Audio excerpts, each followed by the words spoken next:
Dobar dan.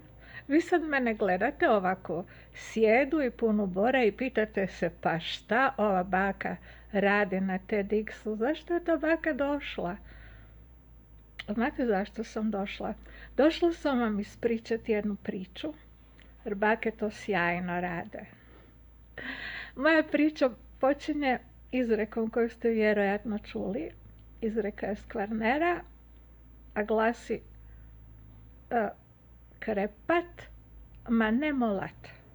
Otprilike to znači mi se radije umrijet nego pustit, nego se predat, nego odustat. Radije da me nema nego da moram sad promijeniti svoju životnu filozofiju. Ja sam vjerovala toj izreci dugo, možda prvih 50 godina svog života.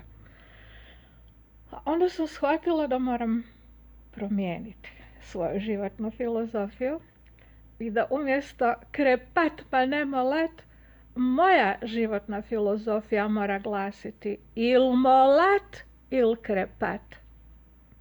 I o tome ću vam danas ispričati priču.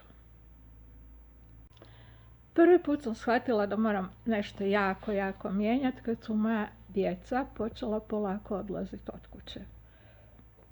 Shvatila sam da ih moram pustiti. Da ne mogu vječno biti mama koja o svemu vodi računa, odlučuje, koja je glavna u njihovoj priči. To je strašno lagano reći. Moraš prestati biti kvočka mama i pustiti svoju djecu da se osamostale. Ali to je emocionalno tako teško bilo učiniti. Znate, međutim, prelomila sam u glavi, shvatila sam da moram prestati biti mama kvočka, da se ne mogu miješati u odabir životnog poziva svoje djece, njihovih budućih partnera, njihovih veza, da ih ne smijem emocionalno ucjenjivati, jadna ja stara mama, nemojte sad svi otići i tako dalje, nego da zapravo ljubav znači pustiti ih, da rašire svoja krila i da odu. Druga velika promjena koja mi se u životu dogodila je onaj trenutak kad sam se počela pripremati za odlazak u mirovinu.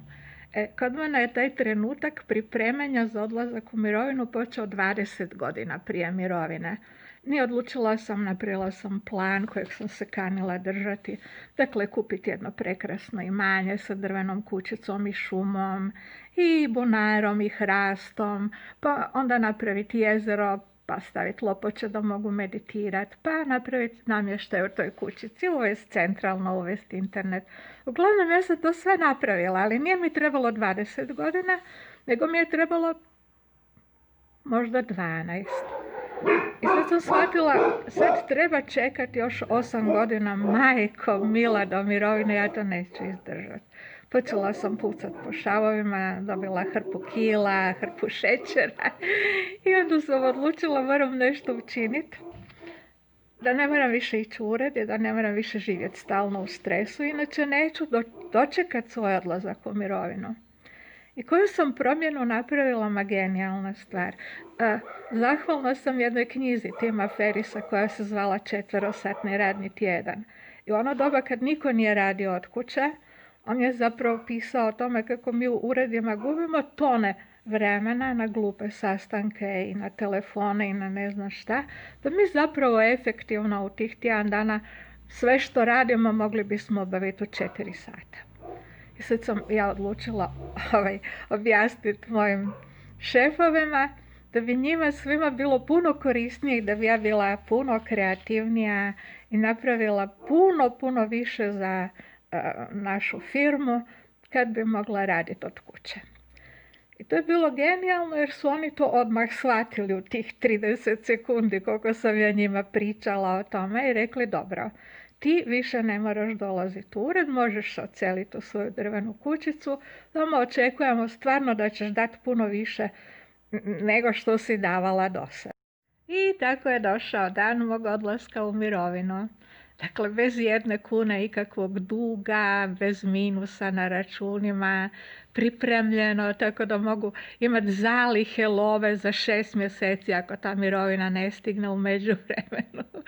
I sve sam poslovne veze odmah odrezala, svima sam rekla više nema predavanja, ništa me ne zovite, ništa ne želim raditi, ja sam to ostatak života, hoću se baviti svojim hobijima, uživati, ništa mijenjati, nigdje putovati, sjediti na imanju sa svoje 4 psa i 3 mačke i hrpom hobija i to je to.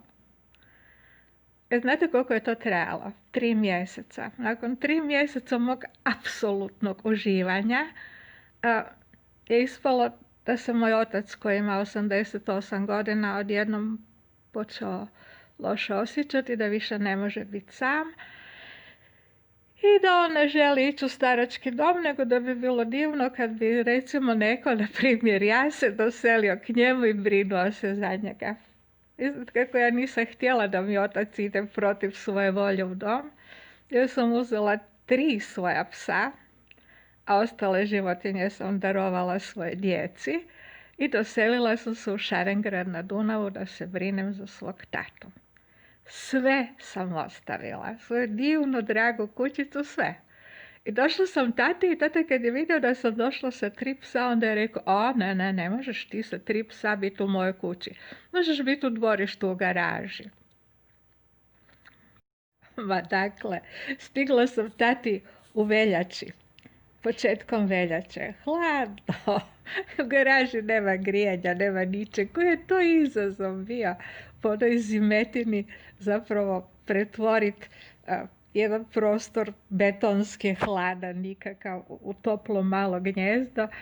Ja sam uživala u tom procesu. Uživala sam zato što sam zapravo primjenjivala sve ono što sam znala da sam pogriješila dok sam uređivala svoju kućicu i mislila sam, šteta što kuću pravim samo jedanput u životu, pa ne mogu, kad bi radila još jedanput, onda te greške ne bi radila.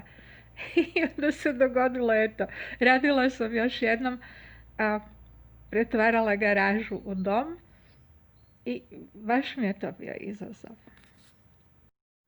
Čim je oproljetilo, kupila sam si mali čamac, onaj koji se vesla, na Dunavu se vesla jednim veslom, samo na jednoj strani čamca. I taj me čamac neopisivo puno toga naučio. Naučio me da ne moram stalno veslati uzvodno. To jest, ako i moram veslati uzvodno, da stignem do neke točke do koje želim stići, ali onda kad tamo stignem, onda se mogu opustiti, pustiti da me voda, matica vode nosi natrag kući. To je nešto što nisam znala prvih 60 godina svog života. To, potpuno se prepustiti. Obaviti stvari koje moram, namučiti se dok veslam uzvodno, ali kad postigneš cilj, onda se, brate, opusti i uživaj u plovidbi. Uživaj u putovanju. U Zagrebu je bila jedna velika promjena, ne samo meni, nego svima koji su na bilo koji način u tom potresu ostali beskućnici, kao što se nama dogodilo. Naime, 2 moje najmlađe djece od 4 su još živjeli u tom stanu. Dakle, stanu nije se dogodilo ništa naročito, nešto malo žbuke popadalo. Međutim, zgrada, gornji katovi, to se sve odvojilo, nebo se vidi kroz zidove i zgrada je proglašena nepogodnom, neuseljivom. Tako da su moja djeca postala silom prilika podstanari. I u čemu je tu promjena? Zapravo, golema je promjena. Shvatiš, promjena vrijednosti, promjena načina na koji gledaš koliko ti što vrijedi u životu. Najmanje je financijska vrijednost. Isti oni torbari koji su nas obilazili i pitali bismo li mi njima prodali stan za 3000 eura po kvadratu dok stan još nije bio oštećen potresom. Isti ti su došli, još uvijek kucaju i traže moju djecu i nagovaraju da im prodaju sad taj stan za 600 eura po kvadratu. Znate, ali nije to, sad još nema veze lova. Mislim, naći će se lova, stat će se obnoviti ili će se zgrada obnoviti ili će se srušiti. Nešto će se dogoditi, ali mislim, neće niko ostati na cesti. Međutim, shvatiš zapravo ta vrijednosna nekakva hijerarhija ti se promijenila u glavi. Odjednom ono što smo skupljali u životu, koji kakav prabakin porculan, nekakve stvari koje su nam se činilo užasno vrijedne, sad je odjednom ispalo šta će nas sva ta drača. Mislim, jedino što ti zapravo što moraš u životu sačuvati, to je svoj zdrav duh, obiteljske odnose, ne da te to samelje i da te to slomi. I onda na kraju ona svima nama najgora promjena, a to je ovaj virus nesretni, zbog kojega ja već 10 mjeseci nisam vidjela svoju djecu i svoju unučad. I ne znam ni kad ću ih vidjeti, jer je Šarengrad od Zagreba udaljen 400 km, to je cijeli dan putovanja, a svi imaju svoje živote, svoje brige, svoje probleme. Ja ne mogu ostaviti dedu, ne mogu ostaviti pse. Tako da sad se prišuljava polako Božić i čovjek mora razmišljati, doći će Božić i prvi put u životu nećemo biti svi zajedno za Božić. I na to se treba priviknuti. Sad ispada da ja kukam. Ljudi, ne kukam ja. Ja vam zapravo pričam divnu priču. Ja sam se 100 puta u ovome što sam vam do sad već ispričala mogla pretvoriti u ogorčenu ženu, u žrtvu koju u život onako pljuska nemilice. Moglo bi kukati. A ja sam zapravo zbog svega ovoga što se izdogađalo postala mlađa. To je moja priča.